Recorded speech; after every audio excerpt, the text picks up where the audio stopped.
sentir a presença do Senhor. Eu falo, estou sentindo a presença do Senhor aqui nesse lugar. Aleluia. Glória a Deus. Como não sentir a presença do Senhor aqui neste lugar, irmãos? Se nossos corações estão contritos, nós iremos para adorar, exaltar e dizer: aleluia. Glória a Deus. Obedecer Ele. Glória a Deus. Aleluia. Glória a Deus. Vamos adorar ao Senhor pelo harpa. Glória a Deus. Adorar o Senhor de número 310, irmãos. Aleluia. Avante. Vamos avançar, irmãos. Não parar, não retroceder, não voltar atrás, é avançar. Vamos avançar. Número 310, a harpa cristã. Glória a Deus. Aleluia. Glória a Deus. Jesus, meu Rei.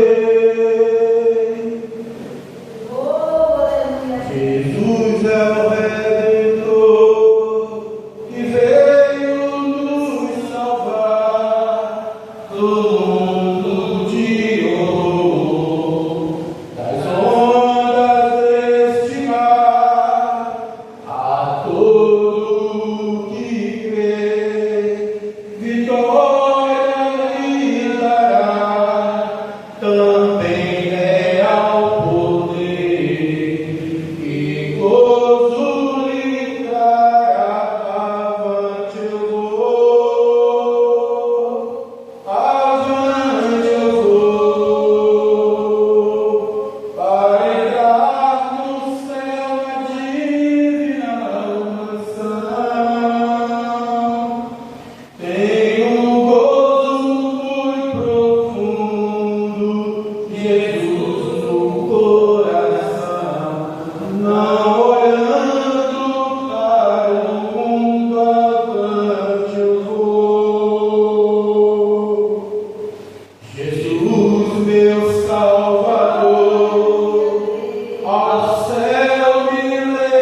Tenho gozo muito profundo, Jesus no coração, não olhando para o mundo, eu vou,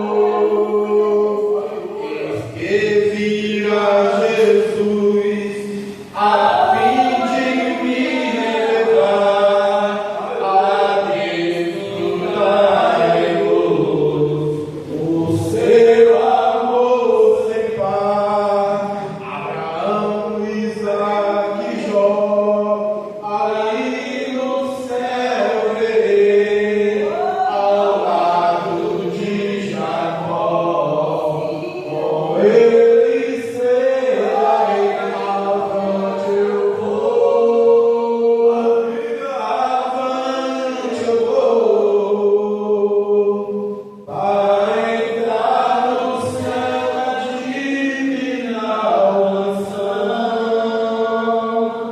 Tenho gozo muito profundo, Jesus no coração, não olhando para o mundo avante. Nós vamos, irmão, avante, amém? Quero agradecer essa oportunidade, em nome de Jesus, vamos avançar, irmão. Vamos avançar, seguir em frente, louvado seja Deus. Para a glória do nosso Senhor e Salvador Jesus. Amém, irmão?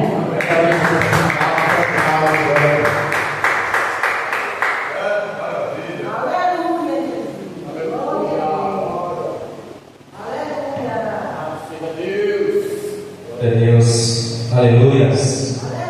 Estamos caminhando avante aos céus.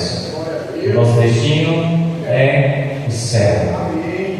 Só iremos parar quando chegarmos no céu. Vamos meditar na palavra do Senhor. Convido a igreja a estar de pé.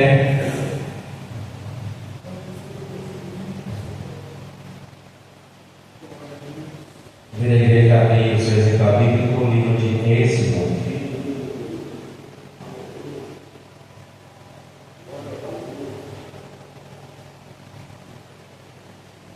Êxodo, capítulo número 25.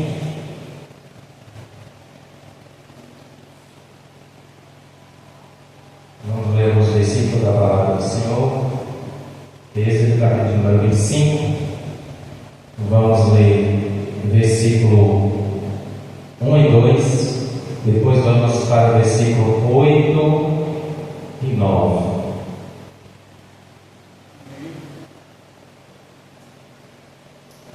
Êxodo 25, capítulo 25, versículo 1 e 2. Depois vamos para o versículo 8 e o versículo 9. Que nos diz a palavra do Senhor. Então falou o Senhor a Moisés, dizendo: Fala aos filhos de Israel que me tragam uma oferta alçada de todo o homem cujo coração se mover voluntariamente. Dele tomarei a minha oferta alçada. Vamos para o versículo 8 e 9.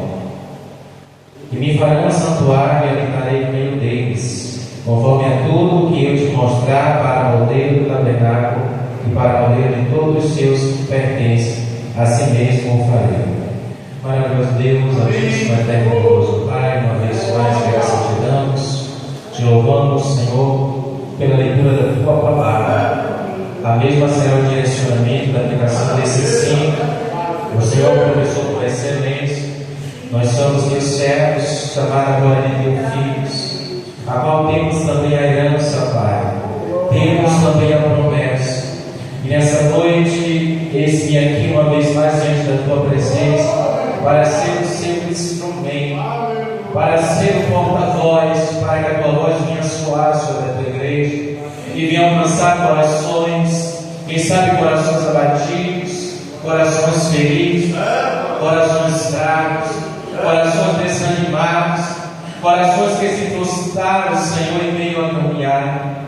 Mas vamos falar sobre a tua palavra, que possamos, Deus, de uma forma especial nessa noite sentir a tua presença, pois já temos visto o teu falar, a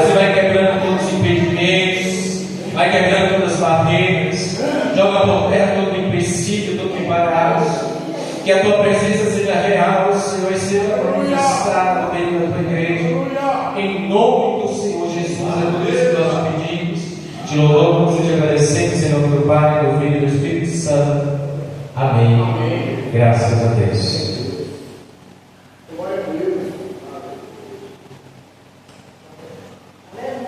Vamos falar essa noite sobre presença. Eu não compartilhei nada com o pastor a respeito da mensagem, mas desde o início nós já temos visto o Espírito Santo operar em nosso meio. Não só já temos sentido a tua presença, mas como temos ouvido também a tua voz. Eu quero dar um tema para a mensagem de hoje, que é o santuário e a presença do Altíssimo como habitação. O santuário e a presença do Altíssimo como habitação. E é justamente por isso que nós projetamos aqui para vocês o tabernáculo. Vamos comentar um pouquinho a respeito desse tabernáculo e falar a respeito da presença de Deus. Existe uma diferença muito grande em termos a proteção de Deus, em termos a presença de Deus. Parece que até mesmo ser a mesma coisa, mas ainda essa tarde, pela manhã do trabalho, e essa tarde, eu estava aí pensando na pregação da mensagem, e o Espírito Santo trouxe isso em meu coração. Existe uma diferença entre a proteção de Deus e termos a presença de Deus. Porque muitas vezes a proteção ela se encontra do lado de fora, mas a presença ela se encontra do lado de dentro. Por exemplo, nós temos um celular que está fazendo a filmagem. Para que esse celular ele venha ter uma proteção, se faz necessário colocar uma capa. Observe que por dentro está o celular, mas por fora existe uma capa que está fazendo a proteção desse celular. E é justamente dentro desse contexto que nós queremos conversar. Vamos precisar dialogar nessa noite. Por quê? Porque infelizmente estamos vivendo tempos tão difíceis na face da terra, que as pessoas estão até querendo a proteção de Deus, mas não está querendo a presença de Deus. E a proteção de Deus, ela é indispensável, seja para a igreja ou seja para o ímpio. A verdade é que todos nós estamos diante da proteção de Deus, porque Deus se encontra em uma esfera diferente de nós. Nós estamos submergidos sobre uma terra, e acima dessa terra está o nosso Deus soberano, fazendo uma proteção da humanidade. Que seja crente, que seja descrente, Deus está guardando e velando por todos. Por quê? Porque a proteção de Deus, ela não depende da minha prontidão de vontade. Pela soberania, Deus sempre os guarda, mesmo aqueles que se tornam incrédulos. Por quê? Porque às vezes nós esquecemos que somos criatura, mas Deus ele não esquece que Ele é o Criador e foi Ele que nos criou. E pertencendo ao povo pertencente de uma criatura, Deus ele jamais vai abandonar aquilo que Ele criou. Se Deus ele não abandona os passarinhos, se Deus ele não abandona a natureza, que dirá Deus abandonar alguém que foi feito sua imagem e semelhança?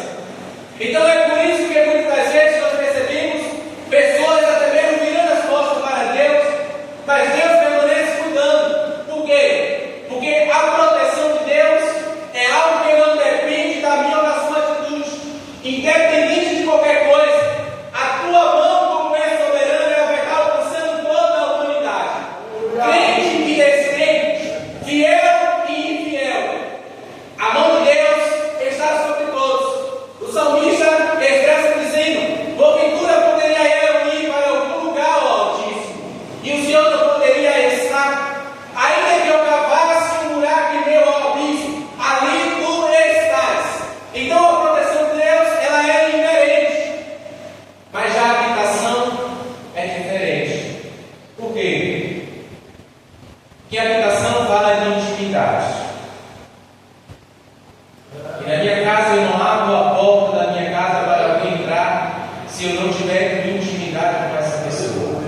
para exemplificar mais, alguém pode até chegar e dizer: irmão Carlos, hoje eu decidi nessa noite fazer a proteção da tua casa.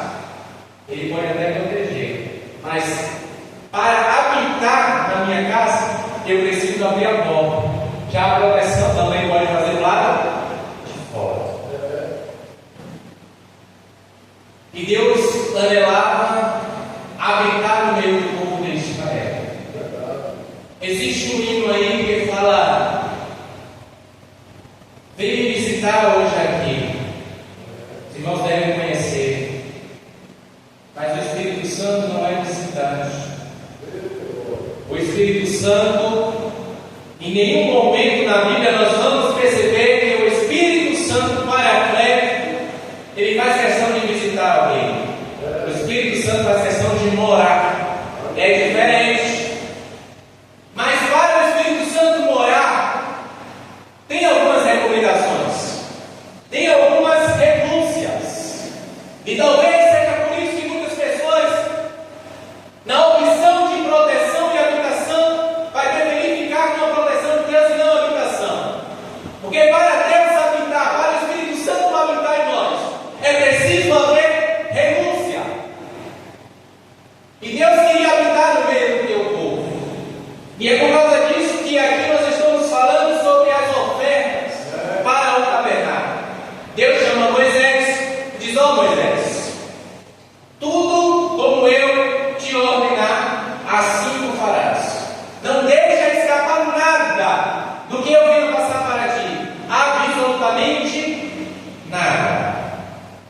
Eu vou pedir só para os irmãos mexer o mouse ali, porque a informação que saiu, para ver se a gente consegue retornar.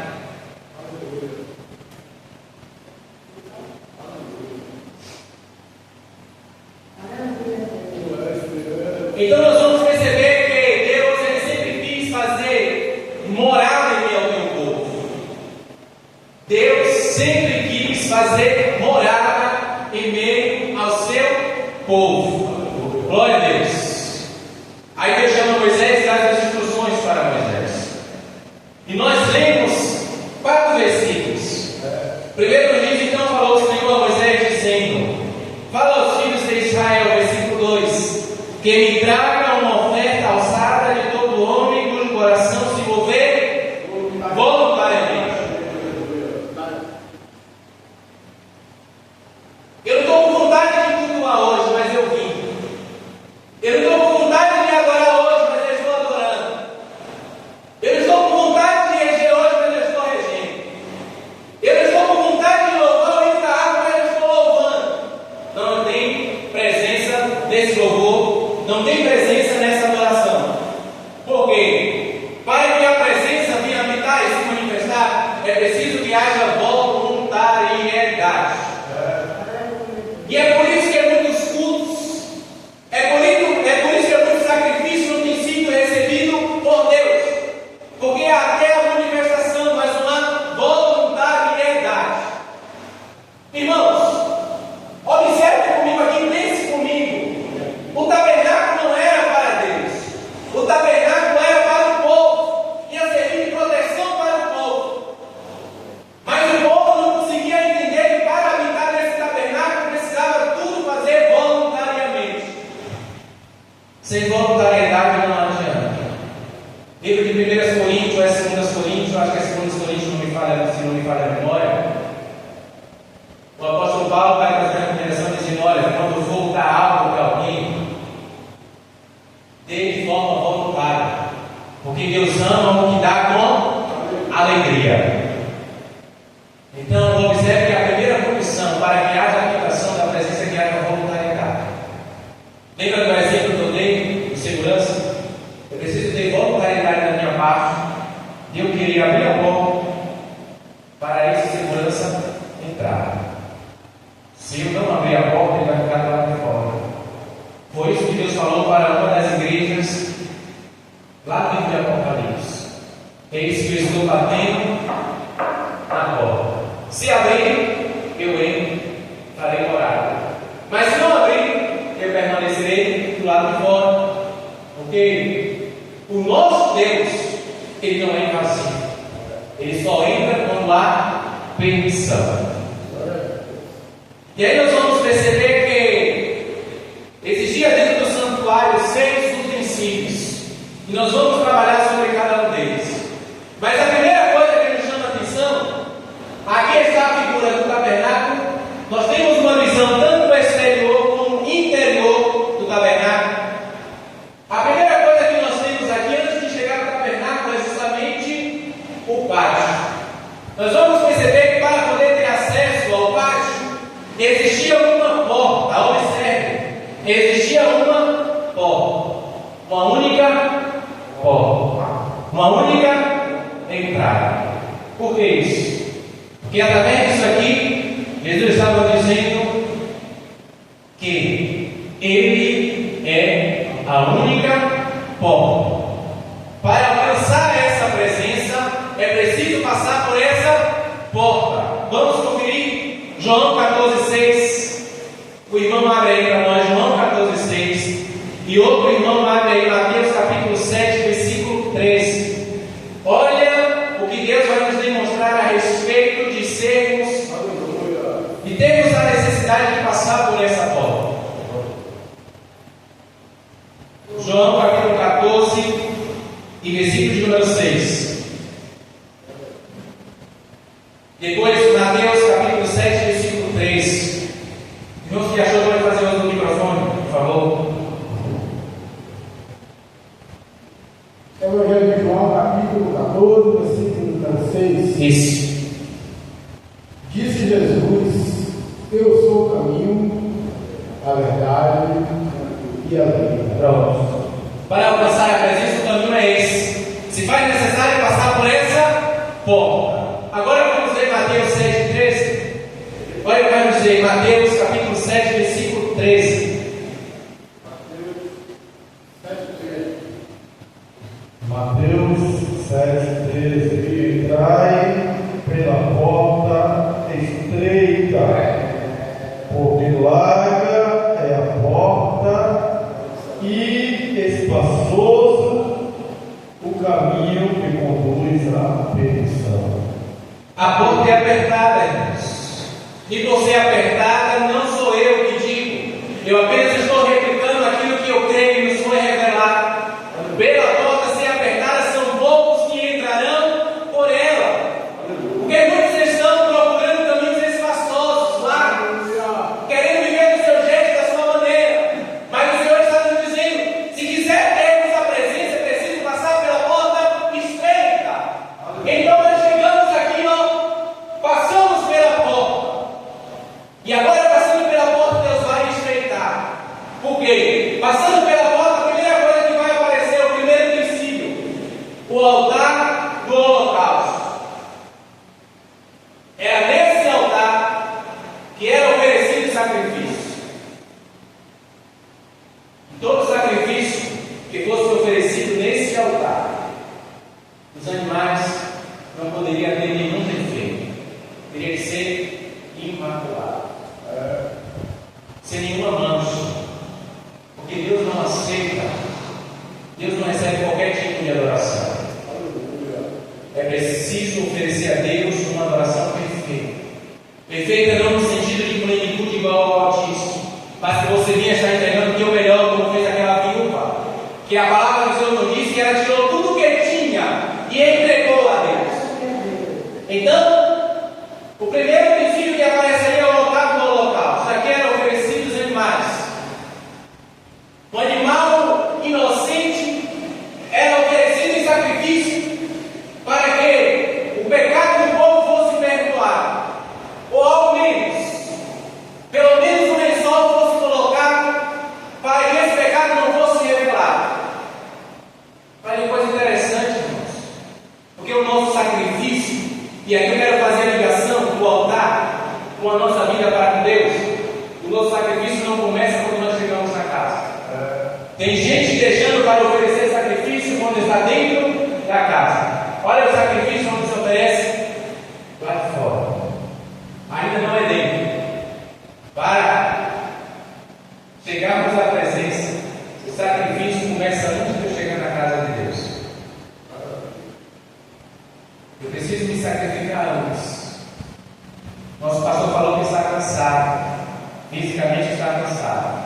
Foi um sacrifício para ele estar aqui nessa noite. E cada um dos irmãos que aqui estão fizeram um sacrifício para estar aqui. Se dependesse do nosso corpo, nós estaríamos em casa repousando. Mas a nossa alma está clamando pela presença.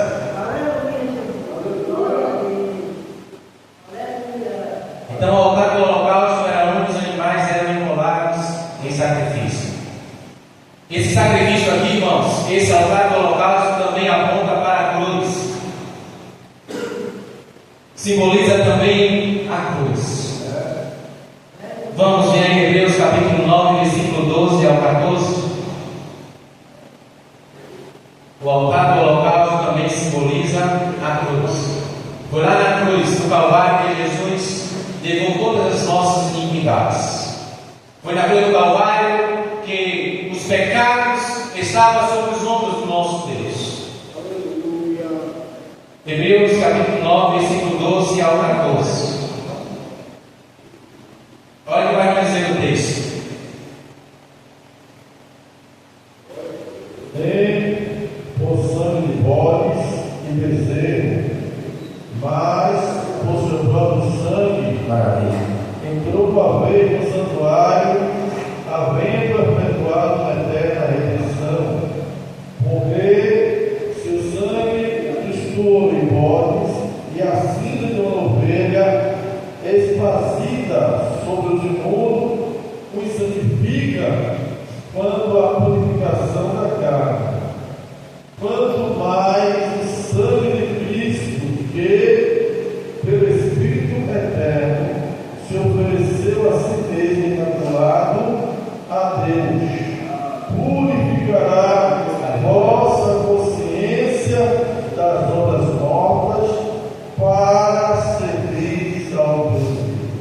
Então observe, irmãos, por uma única vez e foi suficiente o sangue de Jesus derramado na cruz do Calvário foi capaz de purificar todos os nossos pecados. Então o altar também aponta para Cristo. O segundo princípio que vai aparecer aqui é a pia de mãos, ou também chamada de lavatório. Essa pia de bronze se fazia necessário o sacerdote lavar duas coisas. Aqui eu quero chamar a sua atenção.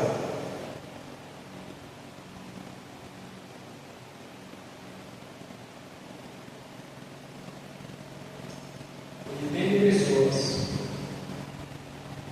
entrando na igreja sem estar lavado. A lavagem não começa dentro, começa fora. Para entrar aqui, já tem que estar limpo, tem que estar lavado.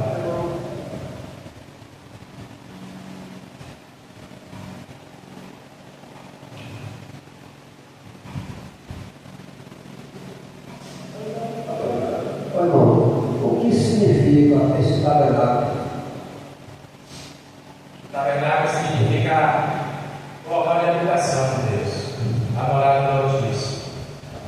Era uma casa, como se fosse uma casa. O tabernáculo naquele tempo estava simbolizando a igreja de Cristo hoje. Esse templo, onde nós estamos reunidos. O tabernáculo significa justamente a casa morada de Deus. Então observe, duas coisas precisavam acontecer nessa terra. Enquanto isso, eu quero que o irmão abra aí Êxodo, capítulo 30, versículo 19 e versículo de número 21. Nessa pia, o sacerdote precisava lavar duas coisas: os pés e as mãos. Olha para cá, rapidamente. O sacerdote precisava lavar duas coisas: os pés e as mãos. Com isso, ele estava dizendo para nós que lavando os pés e as mãos, estava pegando as duas extremidades do corpo, tanto a de cima como a de baixo. Com isso, estava dizendo que todo o corpo precisava estar limpo. Por onde nós estamos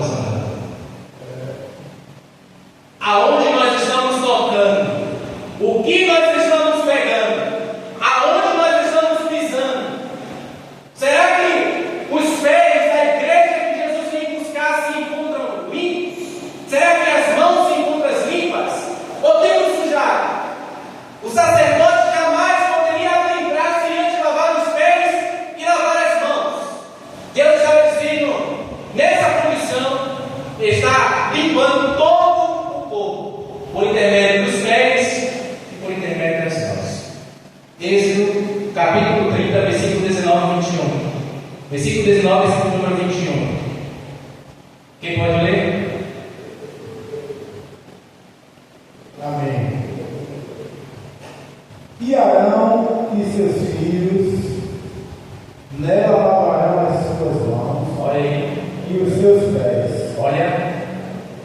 Versículo 21. Lavarão, pois, as suas mãos e os seus pés, para que não morram, e isto lhe será por estatuto perpétuo, a ele e à sua descendência nas suas gerações. Irmãos, lavar os pés e lavar as mãos não era uma opção, não, irmãos. Era uma garantia de permanecer vivo. Porque se eles entrassem ou com os pés sujos ou com as mãos sujas dentro do tabernáculo, a palavra nos diz que eles morreriam. Deus é tão misericordioso que no tempo presente não está matando o crente. Porque Deus não tem prazer na morte ruim. Deus não tem prazer. Mas precisamos despertar, irmãos. Precisamos despertar porque Deus é misericordioso, mas Ele também é justiça. Lavou as mãos, lavou os pés e agora precisava atravessar. Para poder entrar no tabernáculo, precisava passar por uma cortina. Quando passava por uma cortina, eles lidavam com mais 3 utensílios. Alguns dizem que a mesa dos pães ázimos ficava do lado direito, o candelabro do lado esquerdo, e à frente temos o altar do incenso. Então vamos trabalhar sobre os 3. De um lado nós temos aqui, como vocês podem ver, a mesa dos pães ázimos. Na mesa dos pães ázimos tínhamos ali 12 pães na mesa, simbolizando as 12 tribos de Israel. Pão aqui fala de alimento. Observe. Oferecemos o sacrifício, lavamos as mãos, adentramos no templo, e a primeira coisa que damos ao entrar no templo é com pão, comida. Nós estamos nessa noite comendo. Nós estamos nessa noite se alimentando. Jesus nos diz pela sua palavra, João capítulo 6, versículo número 35, que Ele é o pão da vida. Se comermos desse pão, nunca mais teremos. Assim como a água. Se bebermos dessa água, jamais voltaremos a termos sede. Então, os pães ali estavam apontando para as 12 tribos de Israel, mas também apontavam para Cristo, dizendo que Cristo é o pão da vida. E tem gente que não está querendo mais comer desse pão. A palavra tem perdido primazia em meio de muitas igrejas, muitas instituições. Mas eu louvo ao Senhor, porque neste lugar a palavra ainda permanece sendo certa. Porque nós reconhecemos que sem essa palavra nós perecemos. Nenhum povo consegue ficar de pé sem comer alimentado. E o nosso alimento primordial aqui é a palavra. Do outro lado nós temos o candelabro. O candelabro, como vocês podem perceber, nós temos aqui 7 hastes, simbolizando perfeição. Número 7 na Bíblia Sagrada é perfeição.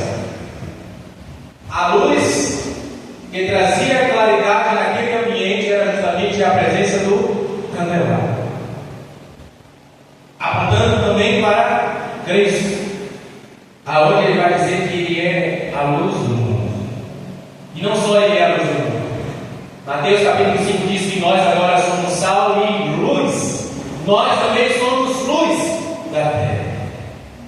Aonde nós chegarmos, se houver treva, a treva precisa bater em retirada, porque a luz chegou, a presença chegou. Louvado seja o nome do Senhor Jesus. O ambiente pode estar mais conflituoso, irmãos.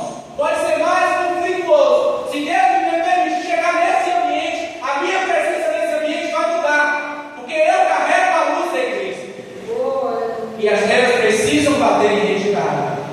Então, o candelabro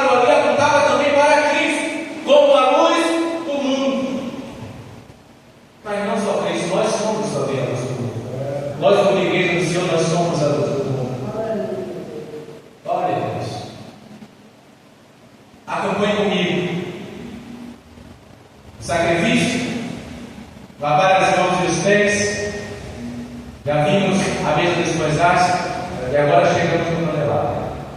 Aqui nesse candelabro, para que houvesse fogo, para que o fogo viesse a acender, era preciso ter azeite. Falamos sobre o sacrifício, não falamos sobre azeite. Falamos sobre a pia, não falamos sobre azeite. Mas estamos falando do candelabro. No candelabro, para ser aceso, precisava ter azeite. Azeite simboliza presença. Ainda nem alcançamos a presença de Deus da forma como ela há de manifestar. Mas só de chegar no lugar santo, aonde existe esse compartimento que está chamado de lugar santo, já temos azeite. Se temos azeite, já conseguimos sentir a presença. Ainda não de uma forma plena, mas já conseguimos sentir a presença. Porque onde há azeite, há presença. E o que acontece, meu Carlos, quando tem azeite, eu sinto a presença? Agora eu vou para o próximo passo, chamado o altar do incenso. Neste lugar, era onde os sacerdotes faziam orações perante Deus. Crente que não tem azeite, crente que não tem um candelabro, não consegue orar. Porque o azeite nos move. A presença que há no candelabro nos move a orar. E é por isso que muitos têm perdido o prazer de orar. Por quê? Porque está faltando azeite. Está faltando essa presença que é primordial. Tem até movimento, mas não tem fogo. Ou até tem fogo, mas é um fogo estranho. Aqui não. O fogo era claro. Então era no altar do incenso que justamente os sacerdotes faziam orações ou pregações a Deus. Crente que não gosta de orar tem algum problema, tem alguma coisa de errado. A oração é a chave. Jesus em todo momento orou. Jesus em todo momento instruiu os discípulos a orar. A oração também, o altar do incenso também representa a intercessão de Cristo na glória. Enquanto o sacerdote estava aqui, levantando incenso para Deus, Cristo está neste momento a glória do Pai, intercedendo por nós. E aqui na terra, o Espírito Santo, que intercede por nós com gemidos inexprimíveis. Quem pode aí nos ajudar? Êxodo capítulo 30, versículo 7 e 8. Êxodo capítulo 30, versículo 7 e versículo 8. E Arão, sobre ele queimará o incenso das especiarias. Cada manhã, quando põe em ordem as lâmpadas, o queimará. 8. E acendendo Arão as lâmpadas da tarde, o queimará. Ele será incenso contínuo perante o Senhor pelas vossas gerações. Então, irmãos, igreja de Cristo, se não houvesse a lei, se Arão não acendesse o candelabro, não ia ter luz no ambiente. Assim é a nossa vida para com Deus. Se não houver oração, também não atrará a presença de Deus. A oração, ela é indispensável. A oração, ela se torna indispensável na vida de todos aqueles que andelam pela presença de Deus. Então passamos pela porta, passamos pelo altar do holocausto, passamos pela pia, atravessamos a cortina, chegamos no lugar santo,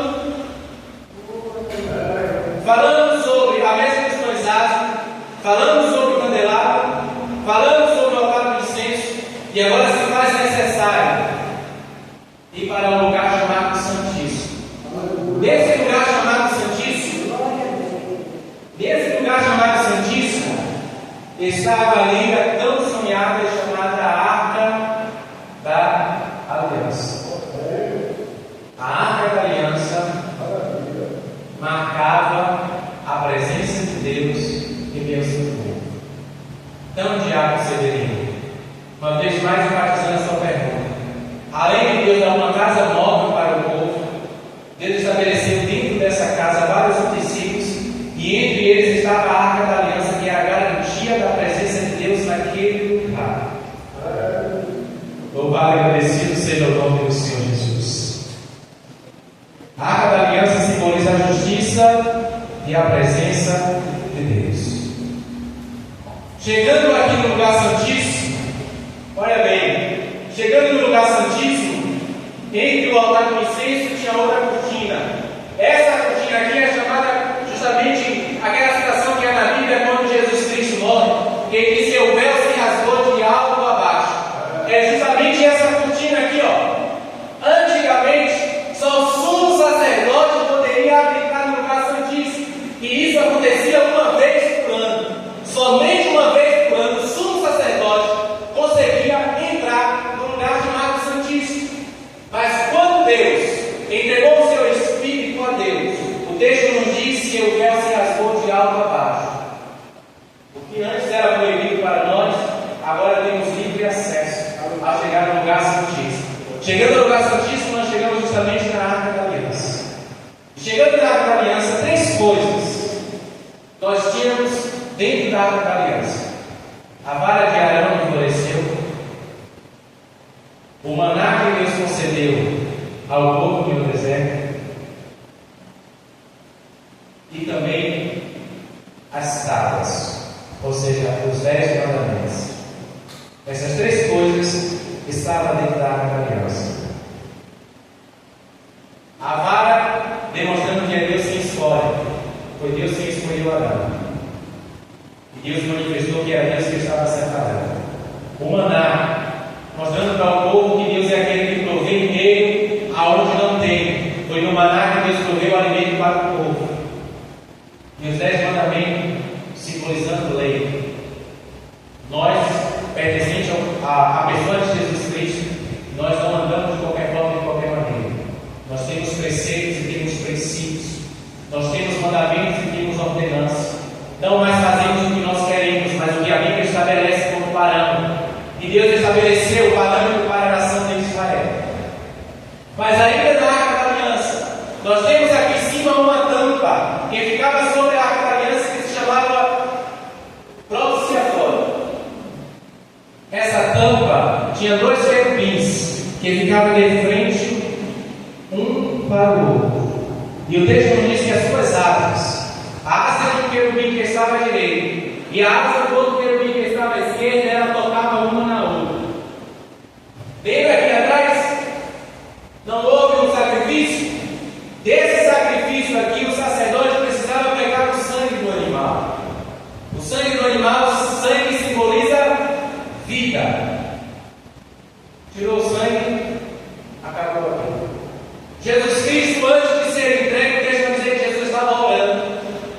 E a oração de Jesus, o texto diz que é o suor de Jesus, o suor do Filho de Deus, mas ele se transformou em gota de sangue. Quando aquele suor estava caindo como gota de sangue, o texto está dizendo para nós que Jesus estava entregando já, antes de chegar na cruz, Jesus já estava entregando a sua vida por nós, porque era o seu sangue que estava sendo derramado. Se era o seu sangue que estava sendo derramado, então a sua vida já estava sendo entregue antes mesmo de Jesus chegar na cruz.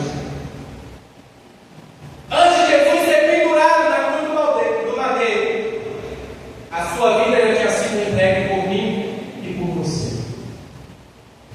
Aí o sacerdote pegava o sangue desse animal e atravessava até chegar ao lugar santíssimo. Quando chegava no lugar santíssimo, o sumo sacerdote, com a ponta do seu dedo e o sangue ali, ele pegava esse sangue e começava a passar, ó, ao redor da tampa do propiciatório. E quando ele concluía esse movimento, ó, está passando sangue, passando sangue, passando sangue, passando sangue, passando sangue. E quando ele concluía, ele passava o sangue. Aleluia. O texto nos diz que ninguém conseguia mais olhar para o tabernáculo, porque a presença de Deus desceu. a presença de Deus descia como uma prova de aceitação daquilo que o sumo sacerdote estava entregando a Deus. Você tem ideia do que é entrar no lugar santíssimo? Entregar a sua vida e permanecer vivo? Isso quer dizer que o sacerdote, o sumo sacerdote, estava com a vida no altar diante de Deus. Porque se não tivesse, aquele sangue estava sendo aspergido, automaticamente Deus o mataria.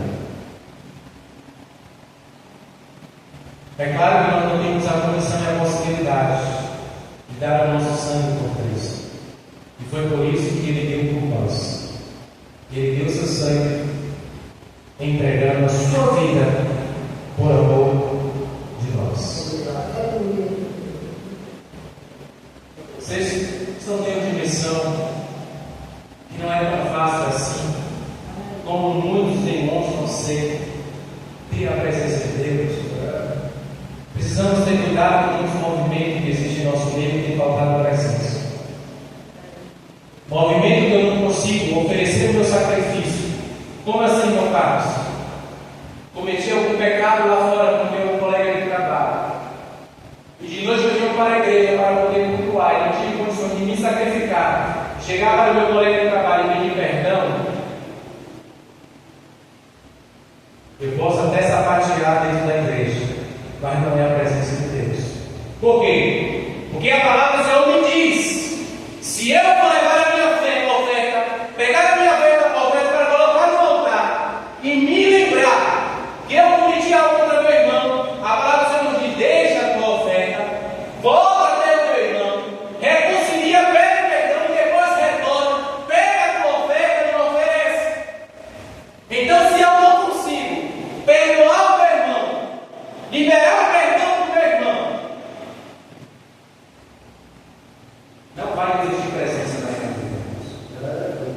É a palavra que está dizendo. Se eu não consigo passar por essas 7 etapas, 6 utensílios, mas tem a porta é a principal.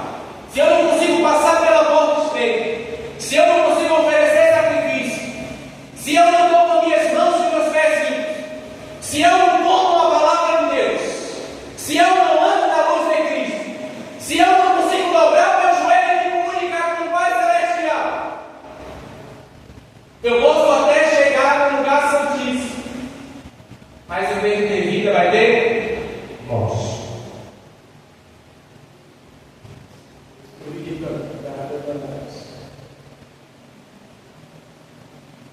Para que tipo de igreja estou ministrando nessa vida?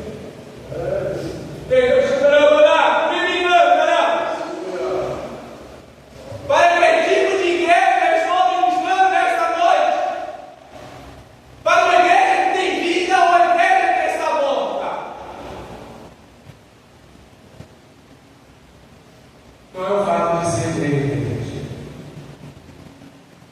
Não é o fato de transparecer que é uma igreja. Quando Deus usa João da ilha de Pátria, Deus vai observar que existe uma igreja. E tem até cara que está viva. Tem até cara. Tem até uma aparência que está viva. Mas o texto diz que já morreu há muito tempo. Há muito tempo. Que tipo de igreja nós estamos sendo? Uma igreja viva ou uma igreja morta? Deus, pela sua infinita graça e misericórdia, Deus não está matando como acontecia aqui, irmãos. Deus mudou, Deus não mudou. Mas dói no coração de Deus. Dói no coração de Deus ver a sua imagem e semelhança caminhando para o lago de fogo e enxofre. E é por causa disso que Ele não está fazendo com muitas pessoas como fazia com o sumo sacerdote naquele tempo. Era de imediato, irmãos. Se entrasse em um lugar santíssimo, sem a sua vida no altar, era de imediato. Não tinha misericórdia. Porque Deus não abre mão de princípios. Deus até abre mão de quebra, até protocolo, mas princípios Deus não abre. O céu é santo, só habita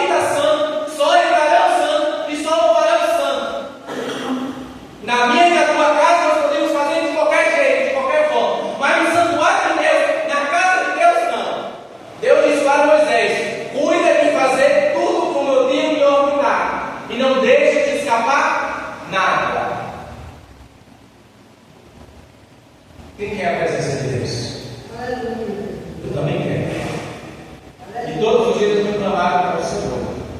Todos os dias na minha oração, eu tenho orado com o Senhor, não me lances fora da tua presença e na medida de que eu Senhor. Mas precisamos passar pela porta, passar pelo altar, lavar os pés e as mãos. Precisamos passar pelo pano, pelo candelabro, o altar do incenso, e precisamos chegar na arca da aliança. Lembre-se, na arca da aliança tem 3 coisas: a vara de Arão, que floresceu, o maná que deu para o povo, e os 10 mandamentos. Para que essa presença venha habitar, é preciso que você carregue essas 3 coisas. O mundo até te julga, te aponta, mas quem te escolheu não foi o homem, quem te escolheu foi Deus. Quem te chamou foi Deus. Quem te separou foi Deus. Então descansa. O maná, você pode até passar por luta e provação, mas não faltará providência da parte de Deus para a sua vida e para a sua casa, para o seu ministério e para a sua chamada. E os 10 mandamentos. Não acrescenta mais nada, além de tudo aquilo que já nos foi revelado. A palavra de Deus nos diz: ainda que o anjo desça do céu e anuncie um novo evangelho, além desse que já nos foi revelado, e seja considerado esse que faz uma nada, ou seja, amaldiçoado. Precisamos guardar a pura palavra. Essa palavra que nos sustenta. Que o Senhor Jesus nos ajude nisso. Não precisamos mais carregar a aliança como carregava, mas a tipologia, o seu significado, nós precisamos carregar dentro de nós. Não nos faz necessário pegar uma arca da aliança e colocar aqui acima do altar para poder dizer que a presença de Deus está aqui, porque a presença de Deus já habita dentro de nós. Lembre-se, o Espírito Santo não quer te visitar, o Espírito Santo quer te fazer morar. Para você que nos assiste, para você que nos acompanha, o Espírito Santo quer fazer morar, porque o nosso corpo é templo, morada e habitação do Espírito Santo, e fazer morar é diferente. Deus quer morar no meio da tua igreja, Deus quer habitar no meio da tua igreja, e eu quero que Jesus permaneça fazendo morar no meu corpo, que é templo e morada da tua habitação. Deus Jesus continua abençoando a amada igreja em nome do Senhor Jesus Cristo. Agradeço pela minha rica oportunidade. Continuemos orando uns pelos outros. Deus abençoe em nome do Senhor Jesus. Pode fazer Jesus para você. Aleluia. Deus, em todo tempo. Aleluia. Ele é fiel. Glória a Deus. Bom, que estudo maravilhoso. Esse estudo aí daria para passar 3 meses.